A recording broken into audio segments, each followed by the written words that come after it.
sat there and, I got a piece in the middle of my body, and I don't know how I got there, because like I said, I'd worked in construction all my life, and they usually had, I've had a couple pieces of metal get in my body, and, I remember the experiences. So, that just, for some reason, that's what dawned on me right then and there, about 30 seconds after we'd talked.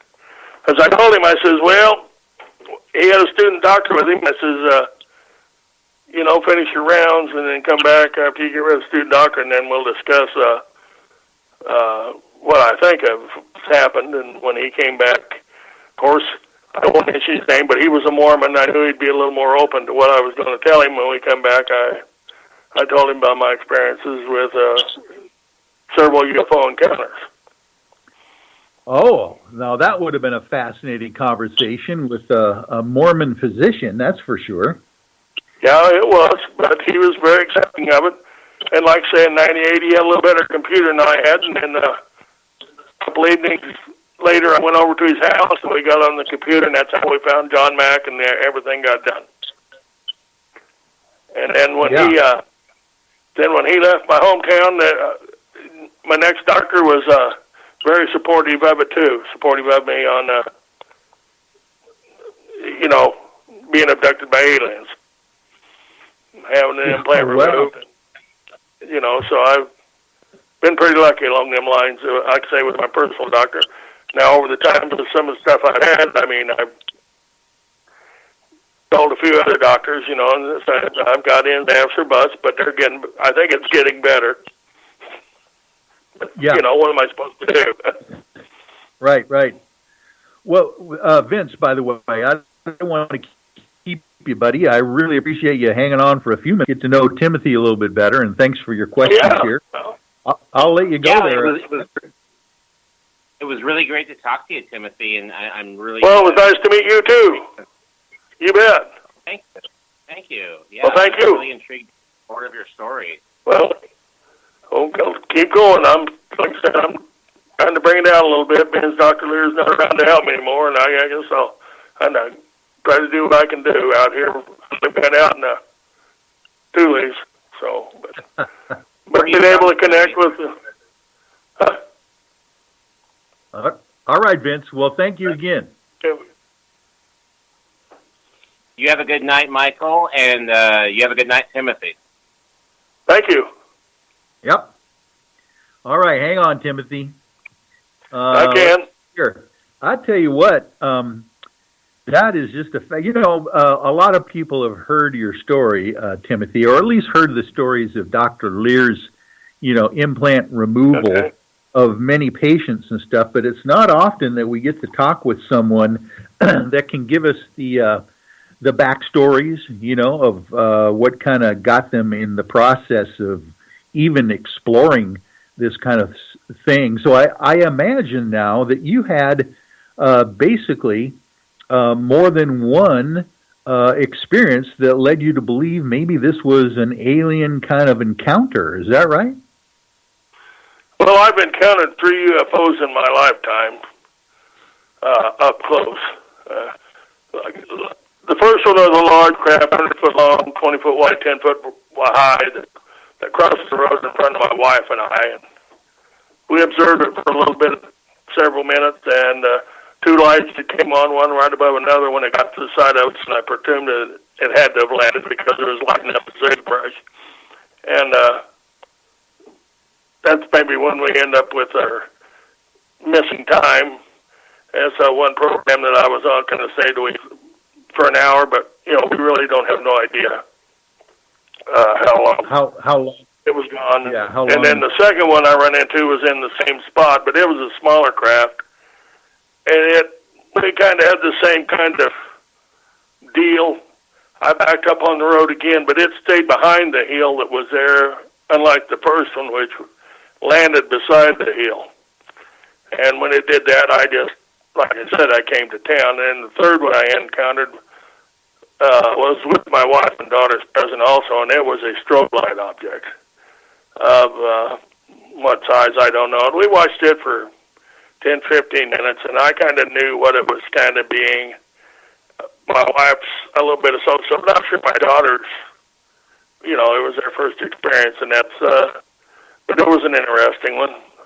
And after that encounter, that's when I discussed my involvement with the paranormal with my wife and daughters. I really had never done that much with anybody, but that event kind of led me to it, and it's kind of made it was all we've come out of it all right. It's not been easy, but that's the way we got the ball rolling with them, and I think I done it right.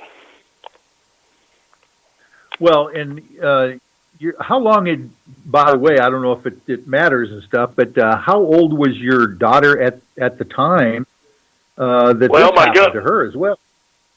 Well, my youngest would have been about 11, and my oldest one was 16 because she was learning to drive. She was driving that night, and that's when they said there was a light, and we're down in the area where I grew up in. It's pretty sparsely populated part of eastern Colorado, and I knew that something like that, it was a little odd, curious, and shouldn't really be there. And then when it kind of got down alongside our vehicle, then I knew we was looking at something strange. And of course, my curiosity was up. I was really wondering what was going on. And that was we just, like I said, I had her stop the car, and we got out, and we looked at this blue-white strobe light object for 10, 15 minutes, and it just kind of meandered off. And then a couple nights later, then I knew they was needing some explanations, especially my daughters, on what we might have run into. And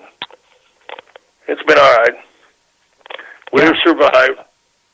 So, in other words, at the time that you saw it, you didn't really discuss it? Was maybe the next day before you guys could talk about it? Well, no, we're coming, but they were driving, and I really didn't want to get into involved conversation on the UFOs and the paranormal and everything while we were on the road. I mean, it was just looking at it and seeing what it was, and it was a little bit of mind-boggling. Like I said, I'd never run into what would you call it, say, ball of light like that before. So yeah, we drove on home talked a little bit, but I really didn't delve into the whole situation that I was looking at. Yeah. So got a little later, got around the dinner table a couple nights later, and then everything kind of calmed down. Yeah, was it something that you decided you wanted to volunteer for the family, or were they curious and then asking you? Well, I don't know. I don't know if they would. Well, they couldn't have been asking me really on a lot of it because they didn't know. I felt it was more like I better start explaining so we,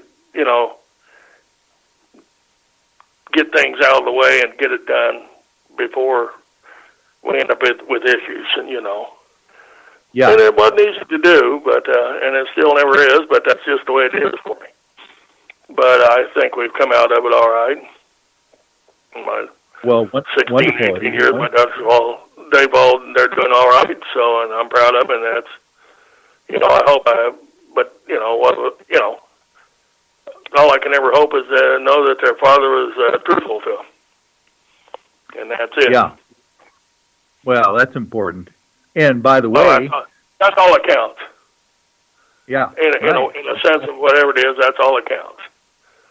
And if you drag somebody else along, that's fine. But the most important thing is, like I said, was there. And what was your? Well, let's start with your wife and or your daughters. But what were their feelings when you decided you wanted to pursue this thing with Dr. Leer? Were they supportive of that? Yes. They were initially supportive, but then, like I said, and they still are. But, a couple of the programs were very negative, very misleading, and, a lot of people criticize Dr. Leer on something. They say, well, he didn't do this, he didn't do that. Well, the game really wasn't being played real fair, and I can kind of see it, but not in the depth. I'm starting to see it now, as, like I say, it's kind of like, let me take an example. You're posting on Facebook, has his name with two E's in it, and you got I in my name. Well, you need to take one of the E's and put in my name and put the I in his name. And, that's kind of the way they did things. Instead of really having the facts right, just, tilt things off here and there enough to say, well, this is what this said. I realize that sometimes, you made a mistake, but I just wanted to, when I looked at that, I said, well, I can make an analogy there on what we were encountering back then. 2000, 2001, it really wasn't, and for several years, it really wasn't that way. I mean, it was, everything was being done to, to take the shine off of it a little bit, clouded just a little bit so you really couldn't say for positive. Yeah. Understand what I mean? Well, yeah. And you're a lawyer. You should understand what I mean. I can get the gist of what you're saying, yes. Okay. Thank you. I wasn't, but like I said, I just happened to notice that it showed up and I could kind of say something and try to explain my point of view relevant to things, and have kind of a chuckle. Yeah. Well, and let me ask you this as well, Timothy, because it sounds to me that at least most of these UFO sightings were happening to you as an adult when you had your family, that kind of thing. Do you remember any kind of interaction with UFOs or anything like that as a child when you were younger? No. I don't. Like I said, the only thing that ever happened that was basically for me was when I was a younger child. Even now, even as an adult, I have very acute precognitive dreams. And, I mean, what you see is what you get. I mean, I could take I'm a Minority Report man, but you're not going to be able to change it. But that's what happened to me through most of my life. And that's the only thing I can go with now. Could there have been something? Maybe yes, maybe no. I just don't know. Like I said, it's still, if I wouldn't have found that implant in my body, I would still be sitting around thinking I'm just a guy who's seen a couple UFOs, and I accidentally find this implant. I mean, it's not my logical conclusion, and it's not my story that, that I was abducted by aliens, because I don't know. But yeah, the only evidence is there, and what am I supposed to say? What am I supposed to think? Now, somebody can come up, like I say, I've always been my stance. Somebody come up with something different, I'm sitting there and I'm game. I'll get on the radio and talk with you. I'll get on anywhere and talk with you about it. Well, we sure appreciate you. You and Gary give me a little time to get on these podcasts. I'm an older fellow, but I'm learning. Hell, I can see that, get out, and tell people. I was on a couple of programs early with Dr. Leer. It took him a while to get the programs out after my surgery. They kind of let, I won't go into all the interesting things that happened, but like I said, some programs they get out pretty quick on UFOs, and some they took a while, and it was just like they were pretty supportive. Then the first program, like I said, the aliens have landed. Said Dr. Leer wasn't even a doctor, and that was very hard on my wife. Yeah, and it was hard on me. And realizing that the media at that time would play those such games and try to obscure the facts, no matter what they, just to get points across, And it was saddening, of course, and like I say, then you have to throw in a little bit of it for entertainment. And, right. And it's sad, and it's such an important subject. Well, Timothy, I'm wondering whether you have now noticed a change at all in the media towards this kind of subject. I seem to find it being a little bit more tolerant nowadays of reporting these things. How about you? I'm seeing a little bit, a little bit of the change to a more accepting. Of course, like I say, we're getting a little